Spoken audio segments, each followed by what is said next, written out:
VP Sara Duterte's Holy Week message, God Save the Philippines. Ang Holy Week message niya, sabi niya, a chance for healing, unity. At yung pamilya mo, yung kausa ng gulo dito sa ating bansa. Ayan ang dapat na maghealing. Yung itsura po ninyo na laging nakikipag-away. Hindi man kayo inaaway, sige pakipag-away ninyo. Yan sabi niya rito, sabi sa balita. Iisa ako sa sambayan ng Pilipino sa pagdarasal, pag-aayuno at pagbubukas ng ating puso ngayong Semana Santa. Ito ay mahalagang pagkakataon upang pagnilayan natin ang banal na pag-aalay ng buhay ni Jesus habang dumaranas ang bayan. Yan ang lumaban sa ating kapwa. Yun ang gawain niya. Yung mga pagbabanta, panggagatong sa kanyang mga supporters, lalo yung mga maisog rally. Sabi niya, reflect on Christ's passion, death, resurrection. Nagbabagang mga balita at pagtalakay sa mga isyu ng lipunan. Bulsa! Opinyon, banat at paglalantad sa katotohanan. Bulsa! What you see is what you get. You decide. Hello po mga kababayan, si Dante Maravillas po. Broadcaster, vlogger from Bicol. Joke time muna po tayo mga kababayan. Before natin pag-usapan yung mga topics natin ngayon, lalo na yung mensahe ni Sara Duterte sa Holy Week. Bakit na niya, Mr. Maravillas? Lahat po, baliktad sa ginagawa. Buti pa yung mensahe ng ating Pangulong Bongbong Marcos tapos ni Martin Romualdez po, matino. But before that, dito muna tayo sa kwentong katatawanan. Padala ni Edward Mangisel. Ang titulo nito mga kababayan, Binyagan. Sabi ng pari, anong pangalan ng bata? Sagot ng tatay. Sagot ng tatay at nanay. Cellphone, father. Sabi ng pari, cellphone. Bakit naman cellphone? Kasi po, father, kombinasyon siya ng aming pangalan. Ako po, ang pangalan ko, sabi ng nanay, Silya. Ito namang asawa ko, Ponciano, kaya cellphone.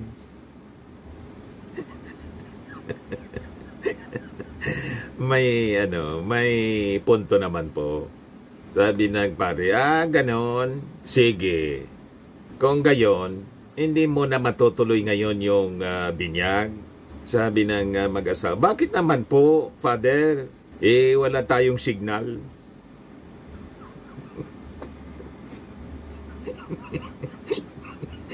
Walang signal sa simbahan. Hindi ko din maintindihan kung bakit. Dahil walang signal, di matutuloy yung hindi matutuloy yung binyagan. Nainis lang siguro yung pare. Anyway, joke man lang po. Matik na. 200 pesos. Padala mo na lang yung GCash number mo at kasali ka na rin sa monthly draw. 5,000 pesos yung cash prize pag nabonot yung pangalan mo. Pag hindi nabonot yung entry mo, qualified ka pa rin para sa grand draw natin sa December, 10,000 yung cash prize. Ito na po. Kaya abang lang kayo palagi. Yung mga gusto magpadala ng entries ninyo, i-message lang po ninyo sa aking Dante Maravillas vlog. Saka Facebook account Dante Maravillas. Sa Messenger, kung hindi ko pa po nababasa yung mga entries ninyo, napakarami kasi. Maghintay-hintay lang po kayo kasi 2 entries lang naman kasi yung nababasa natin everyday. Pasasa at aabutin din kayo. Okay pa? Tapos kung hindi pa po kayo nakasubscribe sa ating YouTube channel, Bullseye News on the Go, mag-subscribe na po kayo. And like and share ninyo ng ating ang ating video po. And hit the notification bell para lagi kayong updated sa mga kaganapan dito sa ating bansa. Yung bagong channel pala natin, mga kababayan, maraming salamat. Naka 1,000 subscribers na ako ngayon. Yung bagong channel, Life with Dante M. Mag-subscribe din po kayo para lalong dumami yung discussion natin doon about life naman, hindi na mga politika, para hindi naman po nakakasawa, di ba? So ngayon, dito na po tayo sa ating topic. Kasi Semana Santa ngayon, siyempre yung ating mga top officials nagpaabot po ng mensahe nila para sa ating mga faithful. Si Sarah hindi nagpapahuli po. Laging may mensahe po. Kulang na lang po trabaho. Sa bagay, kahit hindi magtrabaho si Sarah po, nagsisweldo pa rin siya. At may performance rating.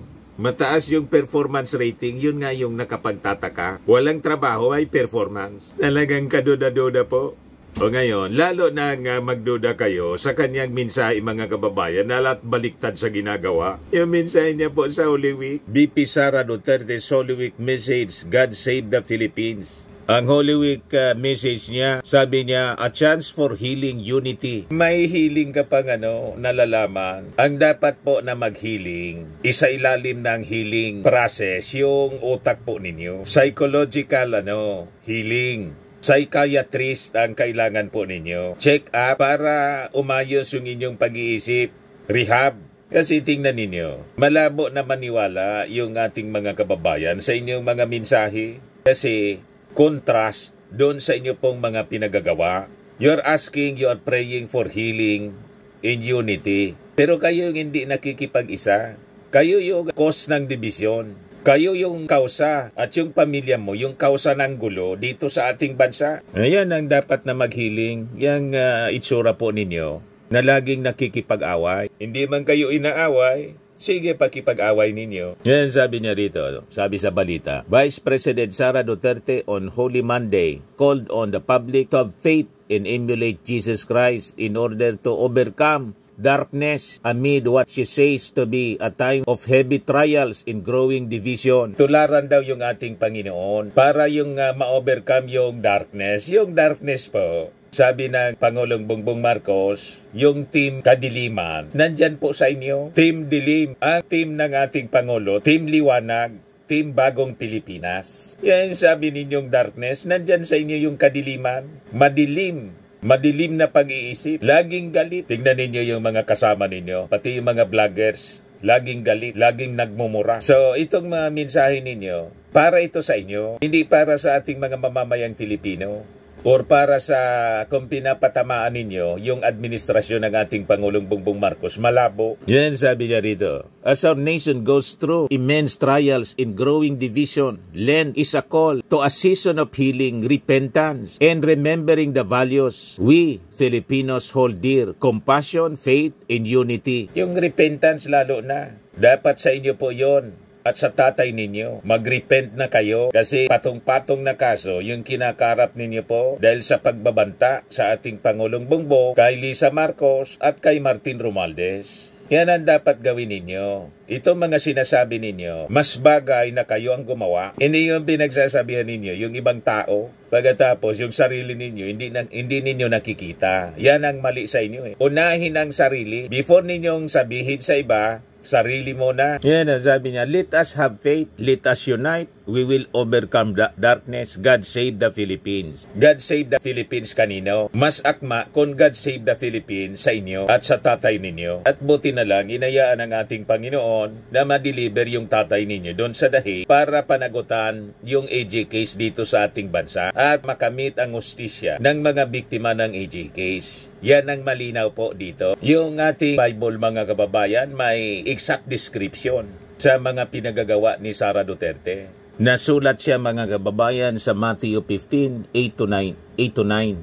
Sabi diyan, these people draw near to me with their mouth and honor me with their lips, but their heart is far from me, and in vain they worship me, teaching us doctrines, the commandments of men. Honoring God with lips, mga kababayan. Lahat lang bibig, wala sa gawa. Lahat ngawa, wala sa gawa. Yung slogan ni senatorial candidate Abalos, hindi salita, kundi gawa. Si Benor Abalos, hindi yung daldal ng daldal. Pero pakinggan natin yung sinasabi po ni Sara Duterte. Kahit na lahat baliktad, mga kababayan, yung pinagsasabi niya. Pati yung smile niya po, hindi totoo. Adlaw kaninyong tanan.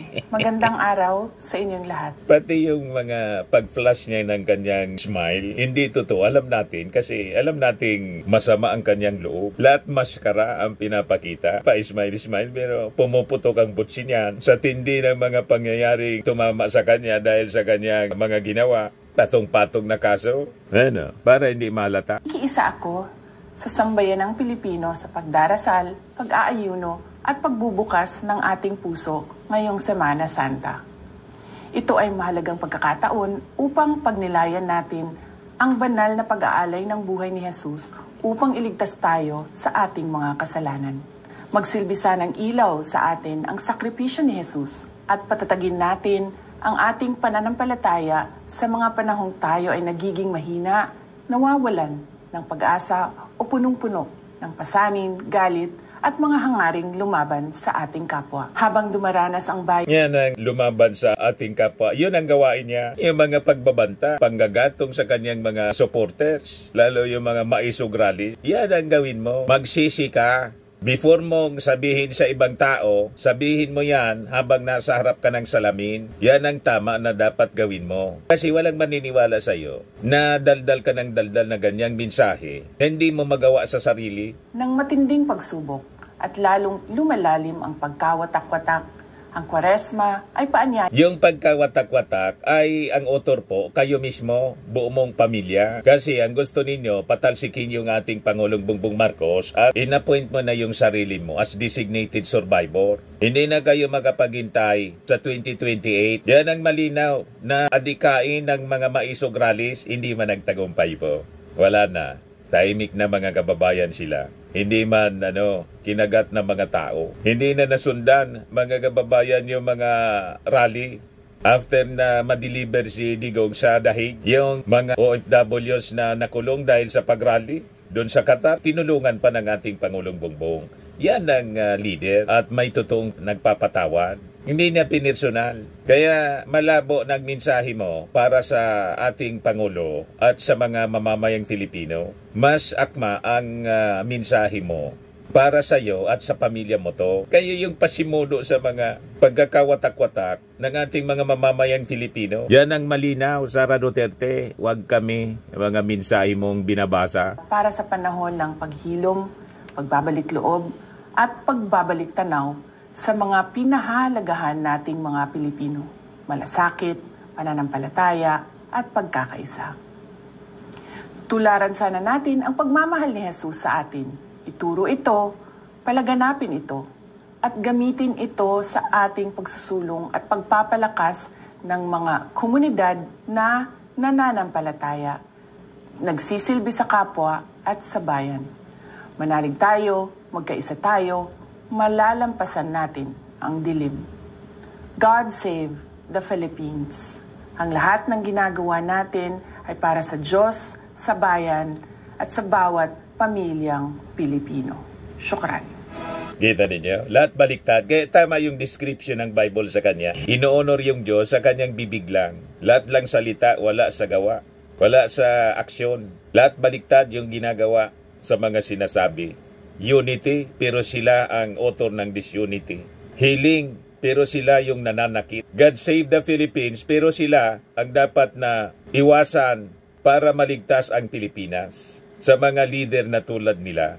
Yon ang maliwanag. O ngayon, dito tayo sa totoong mensahe na mula sa puso at nagre-reflect yung kanyang sinasabi, kanyang ginagawa. Ito yung mensahe ng ating Pangulong Bongbong. Sabi niya, reflect on Christ's passion, death, resurrection. So sabi ng ating Pangulong Bongbong Marcos, ini-encourage ko niya yung ating mga kababayan to pause their daily routines to contemplate the meaning of the season, which he described as a reminder of Christ's sacrifice in triumph. Sa kanyang statement na pinalabas kahapon, Palm Sunday, Mr. Marcos urged the public to reflect on the Lord's perfect example of compassion and self-giving.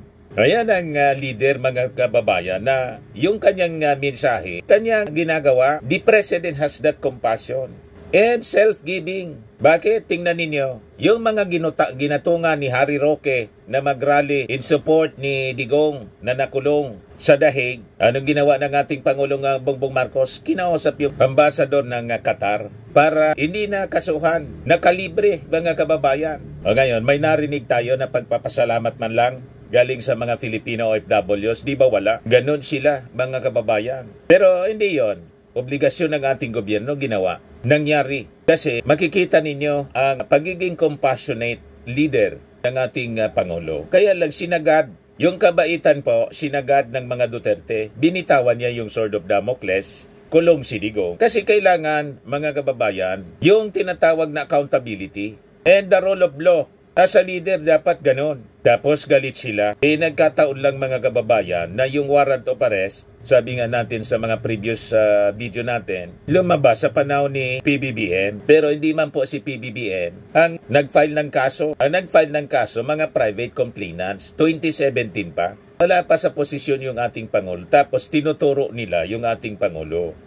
Tama yung sabi ni Boyeng Rimulya. Lahat ng trouble na kinakarap ni Digong, kahit yung lahat ng mga Duterte, kasama si Sara, self-inflicted po. Sila yung may gawa ng trouble nila. Consequences, malaling sabi, ng kanilang mga maling aksyon, maling ginawa. Kaya tama, sila yung dapat, mga kababayan, mag-reflect, magmuni-muni sa kanilang mga sarili. Hindi yung mga tao o yung ating Pangulong Bongbong. Pero itong reflection na sinasabi ng ating Pangulo, tama ito. Kasi unang-una, ginagawa ng ating Pangulo yung reflection and self-giving. Sabi niya, through His sacrifice, the gift of salvation came into our midst. Mr. Marcos also highlighted Easter as a symbol of victory, affirming that a loving God embraced humanity. He expressed hope that the season would renew the strength and faith of the people, particularly in serving those on the margins of our society. Paglingkuran yung mga mahirap, yun ang ginagawa po. Yung mga ayuda para sa mga mahihirap, kinakagalit pa ni Sara. Pinagsisilusan, mga kababayan. Minamasama yung mga ayuda. Tumulong na kinakagalit pa, nagdilingkod na, kinakagalit nila. Pero yung sarili nila, hindi sila nagagalit. Yung confidential funds in 11 days, di malaman kung saan napunta. Yung mga beneficiaries, kung ano-anong chichirya yung lumabas. Kayo yung dapat na mangagsisi. Then yung mga ginagawa. So sabi ng ating Pangulo, this is a time to become better persons, capable of understanding and charity. May we have a meaningful and blessed celebration, sabi ng ating Pangulo. Kaya nga yung sinusulong na programa po, itong Bagong Pilipinas, ini-encourage ng ating Pangulo yung pagiging bagong Pilipino. Ano yon mga kababayan? Yung gawin mo yung iyong parte para mapabuti yung ating bansa. Yung simple lang anya na pagtulong sa magulang, yung paggalang sa magulang, yan ang bagong Pilipino. Iwaksi yung masasamang pag-uugali, yan ang dapat bagong Pilipino. Yung maging responsable sa pagtatawid sa kalsada, para makaiwas sa aksidente, dapat hindi mainitin yung ulo, ma-involve sa mga karahasan. Yan ang bagong Pilipino, tulad ng road rage. Yan ang mga na-discuss ng ating Pangulong Bongbong. Yung pagiging disiplinado sa lahat ng bagay, yan ang bagong Pilipino. Unahin dapat yung sarili. Kaya lang yung si Sara Duterte, sige ang salita niya, hindi man niya magawa sa sarili niya. Tapos, sasabihin niya unity. Hindi nga siya nakiisa sa Bagong Pilipinas. Nasa unity team siya, umalis siya. Tapos, mananawagan siya ng unity. Hindi nga niya magawa na awitin yung hymn ng Bagong Pilipinas. Ay, ibig niya sabihin, makiisa sa kanya. Pero siya, hindi siya marunong makiisa. Yan ang problema sa mga taong ito.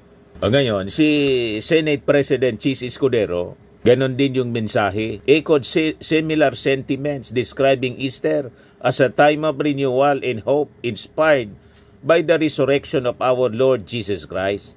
Sabi ni Escudero, His triumphs over death reminds us that no matter the challenges we face, there is always an opportunity for transformation in growth. This season calls us to embrace the promise of light and victory after darkness. Kaya simulan mo na sana yung impeachment trial at dapat makonvict po yung agents of darkness para maging maliwanag na yung ating future dito sa ating bansa. Meanwhile, si House Speaker Martin Romualdez called on public servants to reflect on the core of their vocation to serve with honesty, integrity, and compassion. Sabi mga kababayan ni Speaker Martin, for those of us in public service, Holy Week is a time to pause and return to the core of our calling. It is a reminder to serve with sincerity, to lead with empathy, and to be more attentive to those who are quietly carrying burdens.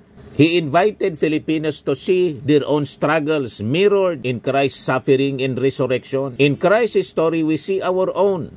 we know what it means to struggle, to endure loss, and to keep believing, sabi po ni Romualdez.